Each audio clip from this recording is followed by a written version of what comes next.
Today we're going to do a video tutorial on how to start the engine right from scratch. This is one of the most requested video tutorial for the sim.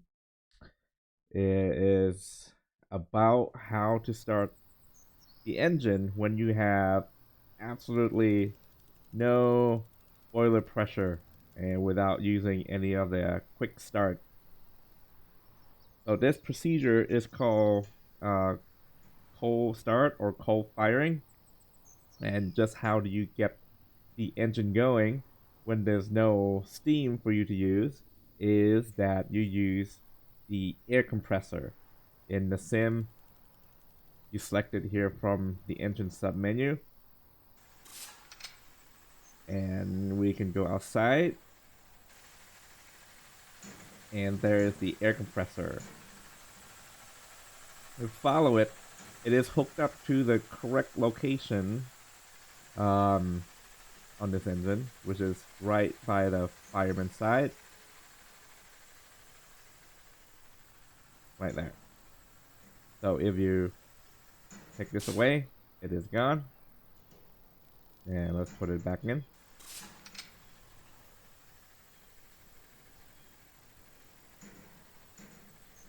Before we get going, we want to make sure that we actually have water in the boiler. It is showing no water in the glass. Does not mean that there is no water in the boiler. We have to open the top and bottom valves in the glass, and there you see water filling up the glass. We have about half a nut. I'll turn on this light here. About half a nut. This will be just fine for now. In fact, as the water heats up and water heats up in the boiler, it will expand, and you'll actually see the water level in the glass rise up on its own.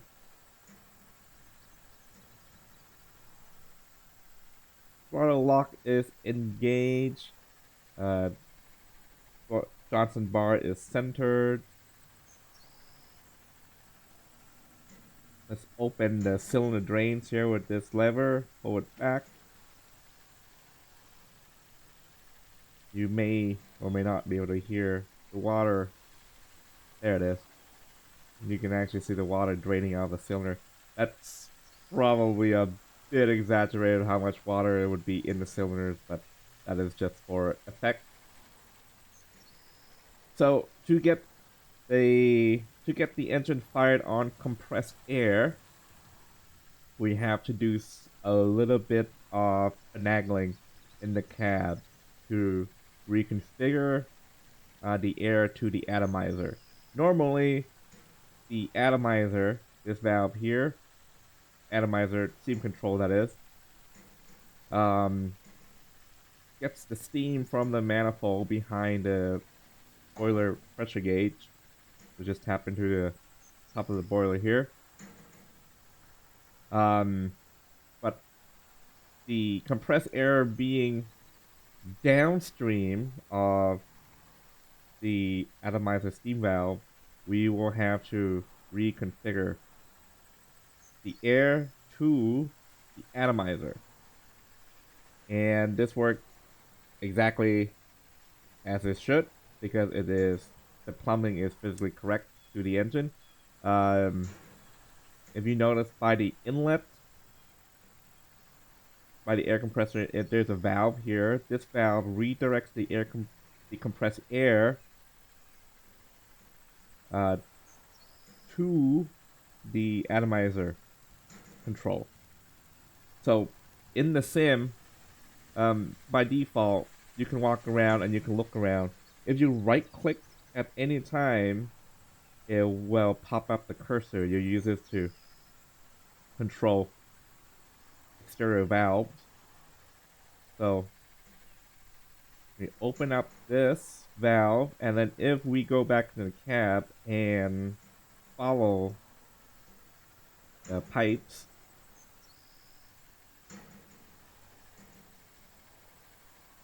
so the the compressed air hooked up is right under this board. It's tapped into the blower. Okay, so compressed air coming from the outside, it needs to flow up through here, past the blower,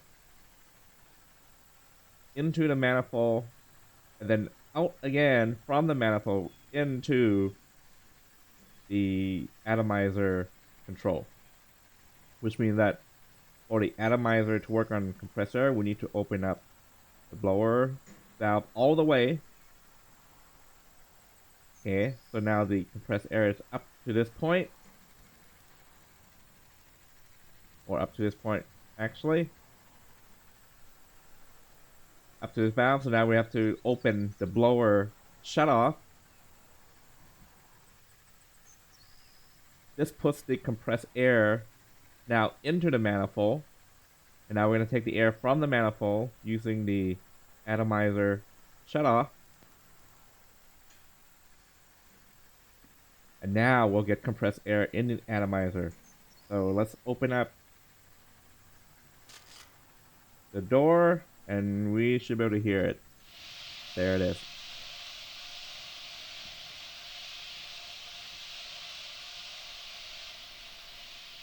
It is a good idea to just let the atomizer run for a few seconds just to get any condensed steam and water out. And now we will be ready to light the firebox.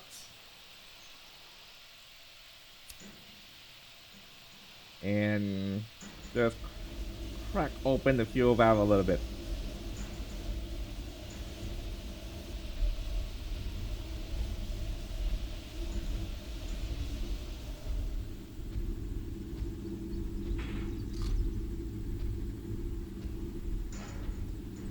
Check our smoke, a little bit more air.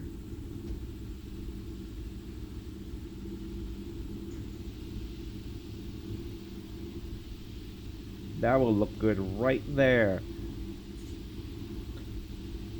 One of the things that we would have checked before firing this up is that this header valve, the main wheel over here, the manifold shutoff, is closed, and it is when the sim starts cold, but we want to make sure that it's closed so that once the compressed air goes into the manifold, it does not flow back out into the boiler, which would not be very effective. As far as how much fuel or fire we need to start the boiler, it is not much. We want to heat it slowly so that we do not thermal shock the boiler. We could give it a little bit more. Somewhere in that position looks good. How do we know that the boiler is heating? In the sim, you would hear the boiler metal expand with heat, so we'll just have to keep an eye on it, our ears and eyes on it. It will take about, we're starting cold, so it'll take about 45 minutes. Current sim time is 11:53, so somewhere around 12:30, 12:40, we should have lift off on the pressure gauge here. Once we get sufficient pressure in the boiler, say somewhere between 25 to 50 pounds, then we can disconnect the air and then fire on our own steam. That will be a different procedure. So, for the next 45 to an hour, what do we do? The crew at this point would walk around the engine and perform several tasks to get the engine ready to go out. One of which would be we can lubricate the engine in the simulator that's under the miscellaneous control. Go ahead and lubricate. We can also check the lubrication and check the bearings, which will be cold since the engine has been standing still.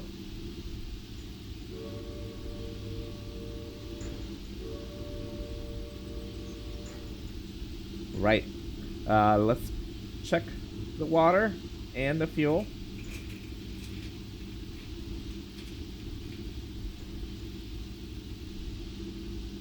The coal firing procedure, by the way, is outlined in the manual in chapter 4.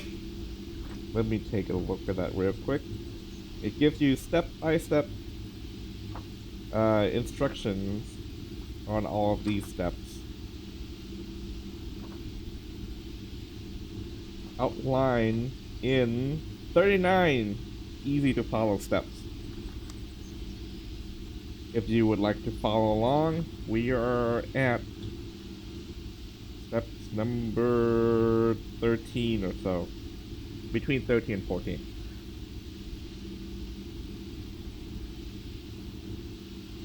For our water in a tender, we got about 3/4 full and 20 inches of fuel.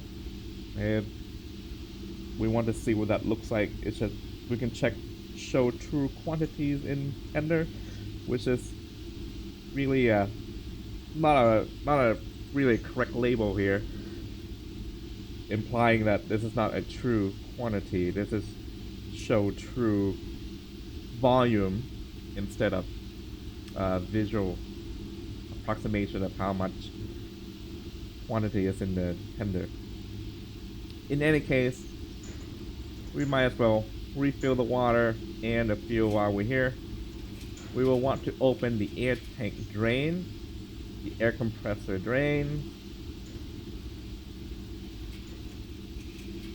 Once again, these drains let out all of the water that might have condensed in the lines and the tank.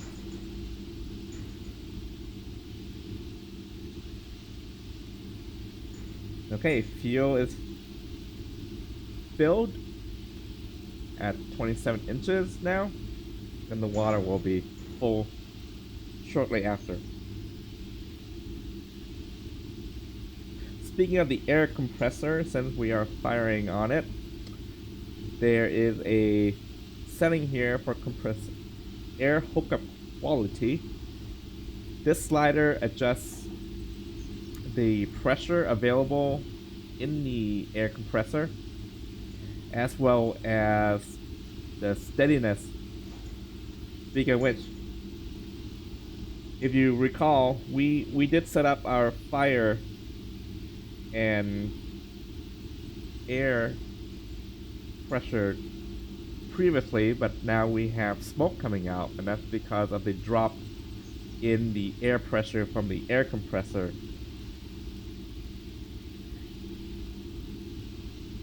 You can either try to keep up with the air compressor, or if you simply set a better air pressure quality, it will not fluctuate as much.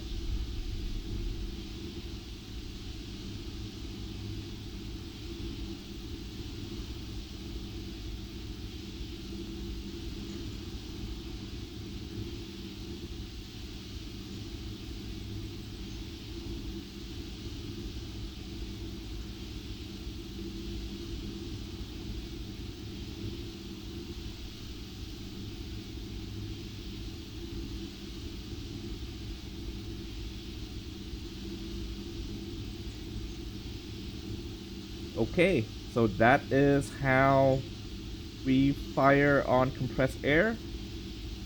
We can use this time to get a cup of coffee, and we'll come back in a little bit, in about 20 minutes or so, and check how it's doing.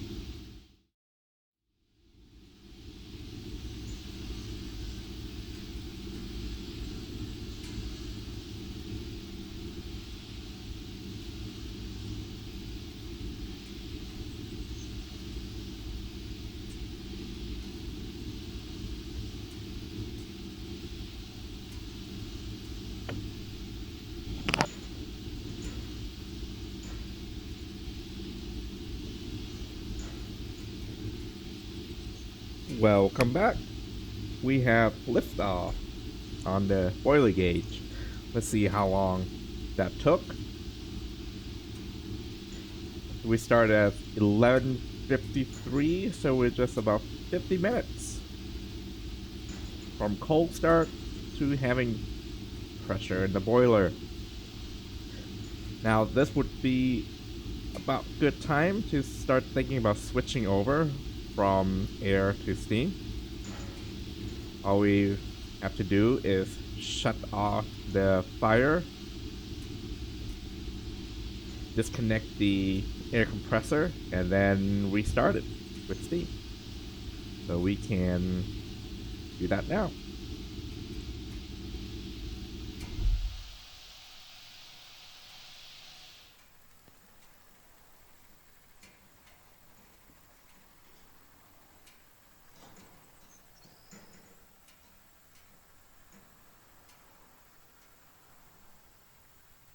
Disconnect.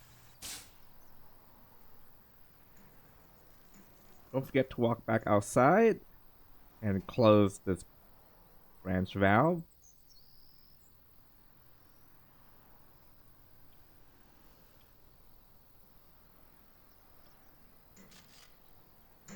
Alright. Open the door to get ready to start the fire. We already opened the blower and atomizer steam shutoff. Need to close this blower valve also to restart from the beginning. Now we can open the header valve here to let steam into the manifold. And as we do so, you can hear the metal pipes and joints start to expand as the steam fills up the manifold and the pipes.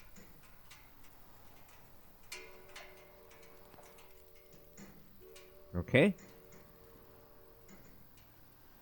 So same procedure, but now we're on steam. Open up the atomizer, light the firebox, and open the fuel.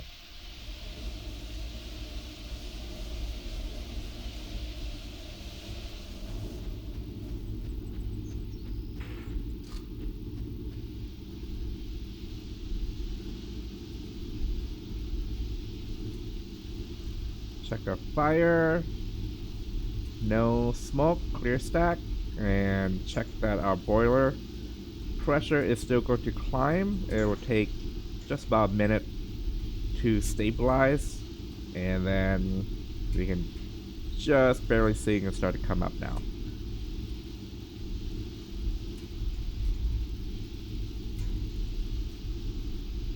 So the difference between firing on air and steam is that as we continue to build up the boiler pressure, we'll have to make continuous adjustment to the steam atomizer pressure,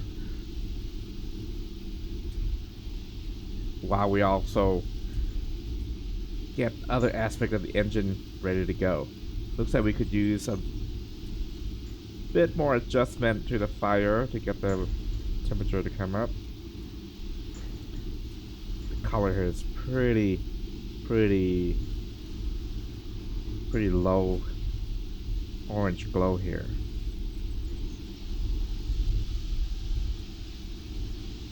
There we go. Got more of a yellow fire. Yellow and steady.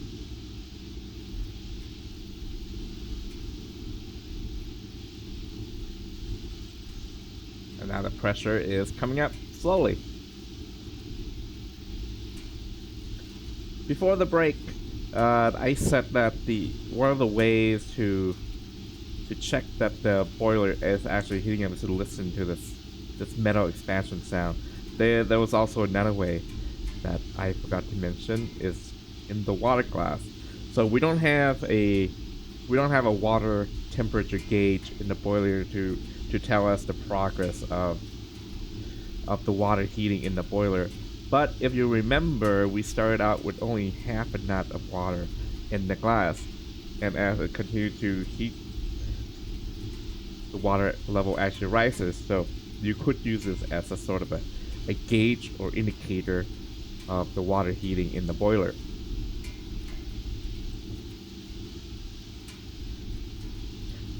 Now that we're firing on steam and building pressure, things are going to go a lot faster now. We can go ahead and shut down the air tank drains. We're going to leave the air compressor drains open for now. Once it starts, the stroke will help push out any condensates in the pipes. But we can get it ready by opening the lubrication valve. One on top, one hiding back here on the side.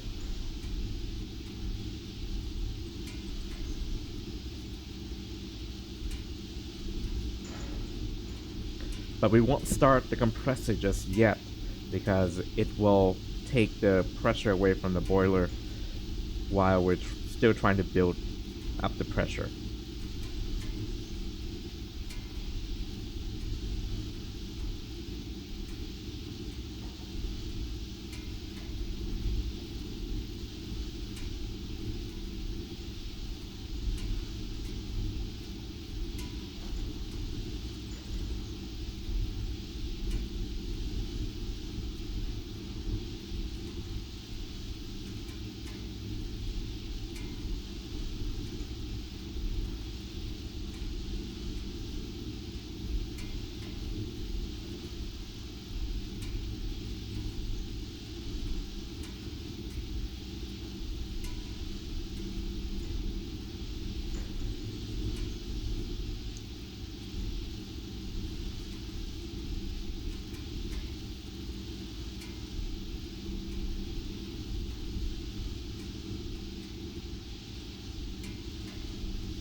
At 75 psi, it's going to be one of the milestones. That's where we're going to start testing the injectors, that they operate properly and that they inject the water into the boiler.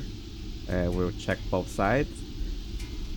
We can also hear the fire is starting to change as the pressure behind the atomizer steam builds up. So we'll make a slight adjustment there by turning it down.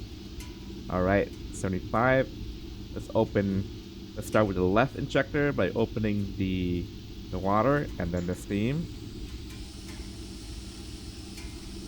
I can hear right away that water is flowing and that water level in the glass is also rising. Let's close the steam, close the water. Now on the right side is a bit trickier because we don't have a glass on this side, not in the traditional or classic version of the CK Holiday. If you visit the park today, there will be a glass on the engineered side as well. That was added as redundancy.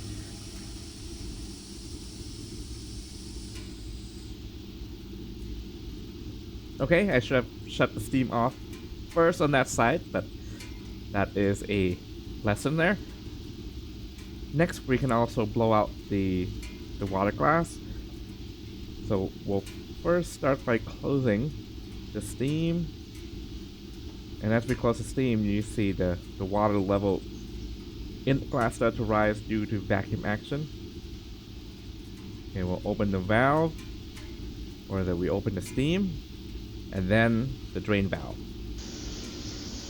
So you hear the steam blowing out the water and any sediment in the glass. It will open the water side back up. The water should return back to its previous level.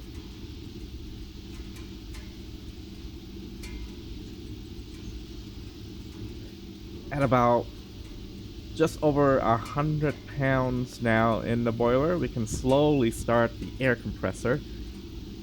Just do maybe a quarter of a turn. We want to start the air compressor slowly, just like we started the boiler, by letting it heat up gradually.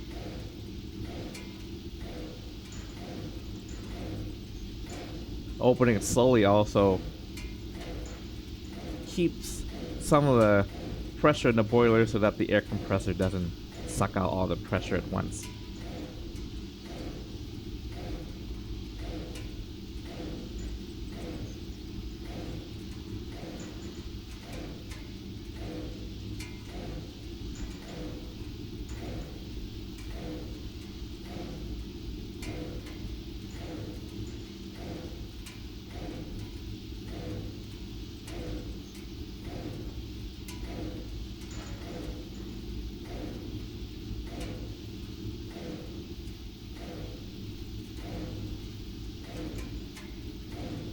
We're just under 125 pounds now. That's just about coming up to the operating pressure. Go ahead and open up the air compressor a little bit more.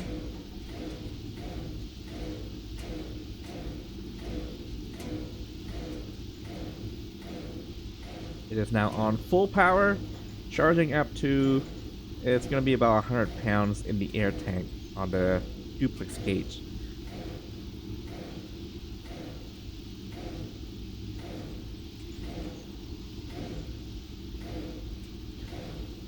On the engineer side,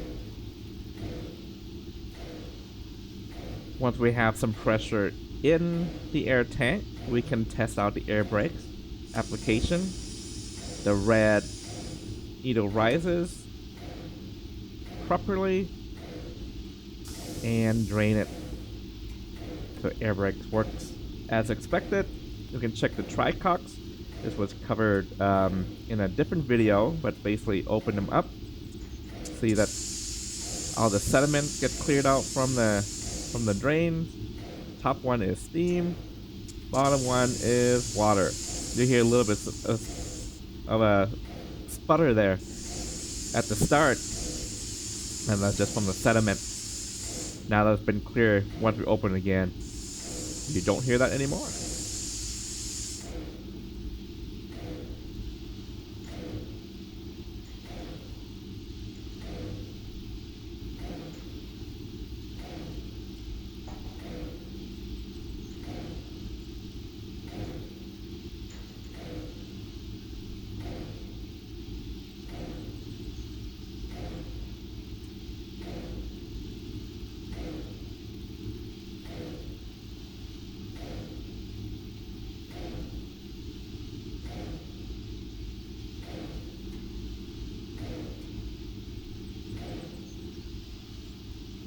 Okay, we are at the operating pressure. The engine is lubricated. We have checked and filled the tender. We have water in the boiler. A little bit high, but that's okay. We'll be using it. And let's go ahead and unlock the throttle.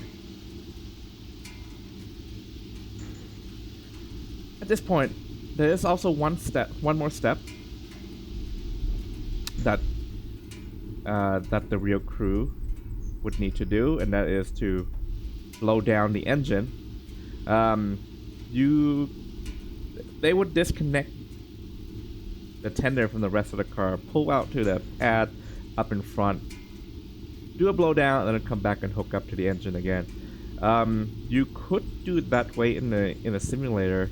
Even though you cannot disconnect the cars manually, what you can do is at the train setup, you just remove all the cars, and then you can pull forward as they would, and then come back and then hook up the cars again to the tender. For my case, I usually just do it on the way out. Turn on the headlight.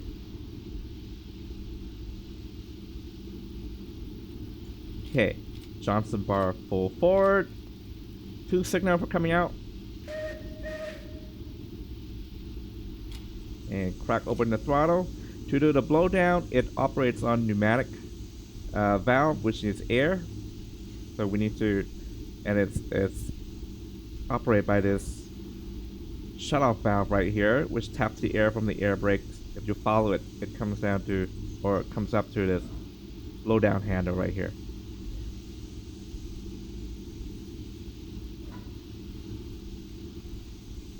So as I said, once we pull out into this pad here, we'll just do a blowdown as we pass it by.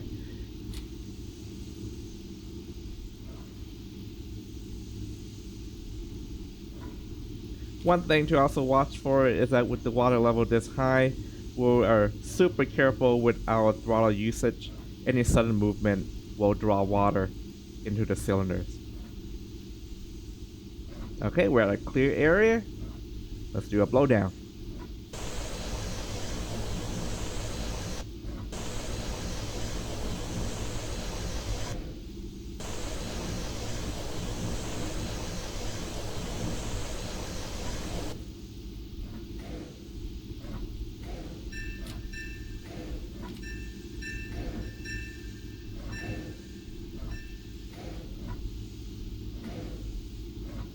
Open the blower a little bit to help with the draft. Try to get the fire back up to 125. Add the steam, followed by the fuel.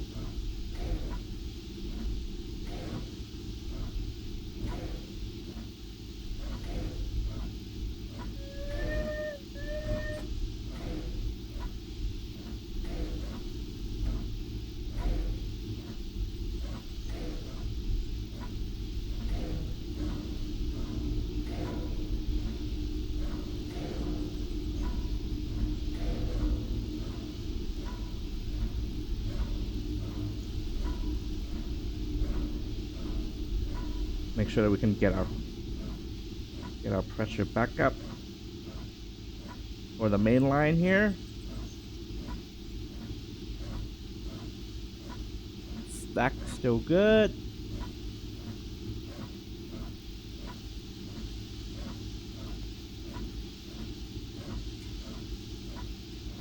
I let the pressure drop quite a bit there while trying to operate the engine from both seats at the same time, but we're now getting our pressure back up.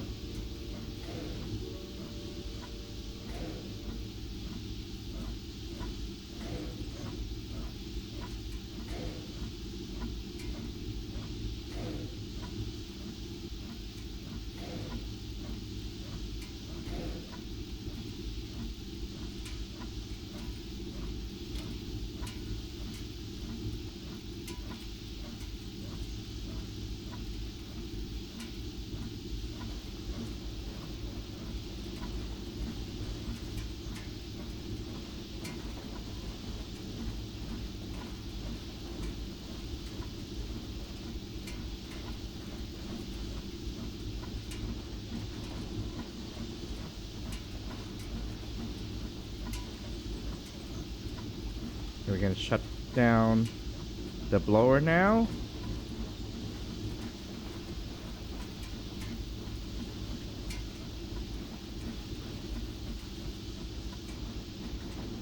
Pressure is coming back up to 125.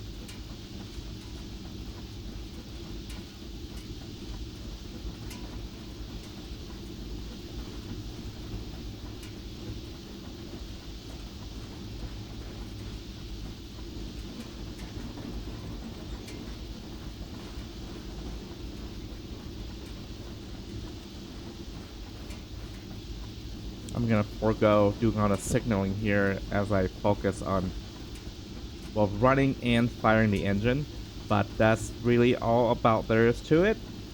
Do a time check. So we started at 11:50. So it took just about an hour to start from coal to getting on the main line. Um, for your first few times, uh, trying to start out coal, it might take you up to 2 hours. But that is how the procedure is done.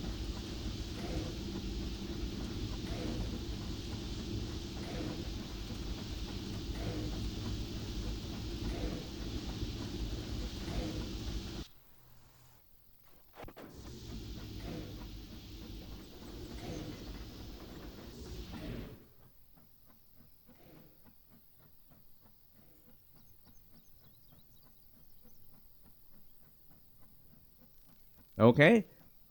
Coal starting the engine, as I like to call it, is the world's most exciting watching the water boil simulator. But it really does give you a unique insight into what it's like to get one of these engines ready for the main line. It's not an opportunity that a lot of people have to experience or to see. So I think it is a very unique experience that the sim offer that you cannot get on any other platform. And with that, as always, highball.